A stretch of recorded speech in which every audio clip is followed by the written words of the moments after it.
8 مارس روز جهانی زن به تمام زنان خصوصا به زنان افغانستان تبریک میگم. امیدوار هستم که همیشه سربلند و سرفراز باشن و همچنان از اون عده دوستایی که یعنی با عنوان قسم دمادین از روز زن تجلیل میکنند یعنی گل میبرند به بعض از دوستایی که در بازار یا در شهرها هستند، ما از اونا خواهش میکنم که همه قسم که به صورت نمادین از اونا گرامی میدارین روزشان در خانه هم به خواهرایتان، به همسرایتان و به مادرایتان احترام بگذارین. به نام خدا ما در قدم اول روز همبستگی زنان را به تک تک زنای قهرمان افغان تبریک میگم.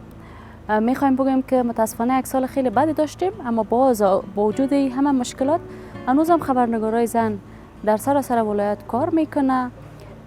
دوش برادرای ما در بخشای مختلف که خودش به آینده ما را امیدوار میسازه. روز زن 8 مارس تبریک میگم به تمام زنان افغانستان و امیدوار هستم که روز زن در افغانستان به شیوه سمبولیک تجلیل نشه، بلکه به وجه احسنش و به شکل درست قدردانی از تمام زنان افغانستان صورت بگیره. 8 مارس روز جهانی زن را به تمام خواهرای عزیز چی در داخل و چی در خارج هستند تبریکی میتم.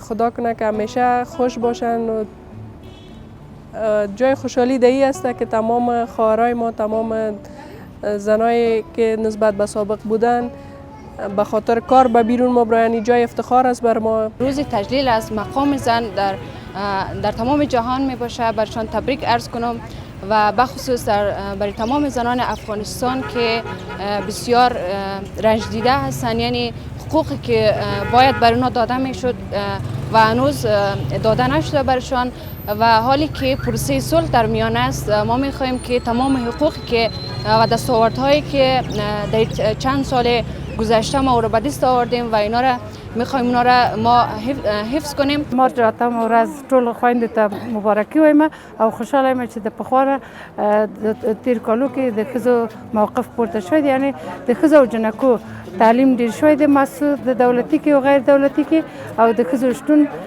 معلومدار شوی دی. که څه هم په افغانستان کې د ښځو وضعیت ښه شوی، خو یو شمېر ښځې لا هم په ناوړه وضعیت کې ژوند کوي او د ښې راتلونکي په تمه شیبې شمېري. لیمه سپېڅلې، زاویه نیوز، کابل.